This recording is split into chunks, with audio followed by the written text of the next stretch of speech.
క్రీస్తునందు ప్రియమైన సహోదరి సహోదరులకు యేసుక్రీస్తు నామములో శుభములు. దేవుని యొక్క మహిమ మీ మీద ప్రకాశించునుగాక.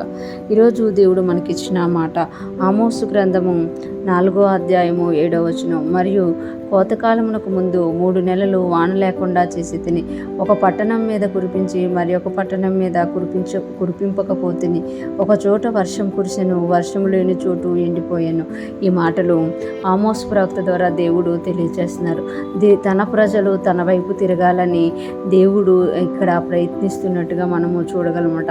ఆమోస్ ప్రవక్త ద్వారా దేవుడు చెప్తున్నారు కదా, కోతకాలమునకు ముందు 3 నెలలు వాన లేకుండా చేసి తిని. కోతకాలమునకు ముందు అనంటే వర్షాకాలంలాగా చూస్తామన్నమాట. వర్షాలు పడిన తర్వాత 2 నెలల తర్వాత కోతకాలం వస్తుంది. కానీ కోతకాలానికి 3 నెలల ముందే వాన లేకుండా చేశాను. అంటే పంట చేతికి రావాల్సిన టైంలో నేను వాన లేకుండా చేశాను, అయినా మీరు నా తట్టు తిరగలేదు. ఒక పట్టణం మీద కురిపించి మరి ఒక పట్టణం మీద కురిపింపకపోతుంది. ఒక పట్టణం మీద వర్షం పడుతుంది, మరి ఒక పట్టణం మీద వర్షం పడట్లేదు, అయినా మీరు నా తట్టు తిరగట్లేదు అని ఇక్కడ చెప్తున్నారు. ఒక చోట వర్షం కురిసెను, వర్షం లేని చోటు ఎండిపోయిను. ఒక చోట వర్షం పడుతుంది, వర్షం లేని చోట ఏమో ఎండిపోతుంది, అయినా మీరు నా తట్టు తిరగలేదు అని 8వ వచనంలో దేవుడు బాధపడుతున్నట్టుగా మనం చూడగలం. 8వ వచనం ఆమోసు గ్రంథం 4వ అధ్యాయం 8వ వచనం. 2-3 పట్టణములు వారు నీళ్లు త్రాగుటకు ఒక పట్టణమునికే పోగా అచ్చటి నీరు వారికి చాలకపోయిన, అయినను మీరు నా తట్టు తిరిగిన వారు కారు, ఇదే యెహోవాకు. అంటే దేవుడు ఒక శ్రమని, ఒక శోధనని, ఒక కష్టాన్ని పంపిస్తున్నప్పుడు ఆ కష్టము, ఆ శోధన, ఆ శ్రమ ఏం చెప్తుంది అని అంటే, నా తట్టు తిరగండి, నా దగ్గరికి రండి. మీ ప్రతి పరిస్థితికి, మీ ప్రతి సమస్యకి, మీరు ఎదుర్కొంటున్న ప్రతి పోరాటానికి నా దగ్గర జవాబు ఉంది. మీరు నా దగ్గరికి వస్తే దాని యొక్క మూలాలు నేను తెలియచేస్తాను, దానిలో నుండి ఎలా బయటికి రావాలో తెలియచేస్తాను. మీరు ప్రార్థిస్తూ వస్తే దానిలో నుండి నేను మిమ్మల్ని బయటికి తీసుకొస్తాను అని దేవుడు ఇక్కడ తెలియచేస్తున్నట్లుగా మనము చూడగలమట.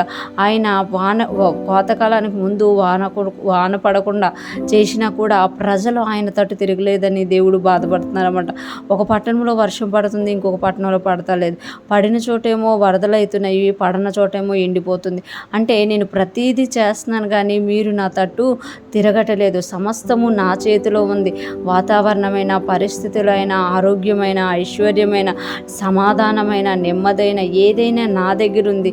మీకు ఏది కొదువైతుందో దాని విషయంలో మీరు నా దగ్గరకు వచ్చినప్పుడు నేను మీకు అది ఇచ్చే దేవుడుగా ఉన్నాను అని దేవుడు ఇక్కడ తెలియజేస్తున్నారు. మీరు నా తట్టు తిరగండి అంటున్నారు. అక్కడ ప్రజలతో అంటున్నారు కదా, మీరు నా తట్టు తిరిగిన వారు కారు అంటున్నారు. ఈరోజు ఫ్రెష్ మనం వింటున్న ప్రతి ఒక్కరూ జ్ఞాపకం చేసుకోవాలి. మనం ఎదుర్కొనే పరిస్థితి ఏదైనా సరే, ఎటువంటిదైనా, ఎంత దారుణమైన పరిస్థితి అయినా సరే, మనము దేవుని తట్టు తిరిగే వారంగా ఉండాలి అని దేవుడు కోరుకున్నారు. మనం ఎప్పుడైతే దేవుని తట్టు తిరుగుతామో దానిలో నుండి బయటకు వస్తాము. దానిలో నుండి బయటికి రావడానికి దేవుడు మనకి నేర్పించి మనల్ని బయటికి తీసుకొచ్చి మన ద్వారా అనేక మందిని బయటికి తీసుకురావడానికి మనల్ని ఒక సాధనాలుగా వాడుకోవాలనేది దేవుని యొక్క ఉద్దేశం. అటువంటి గొప్ప కృప మనందరికీ కలుగునుగాక.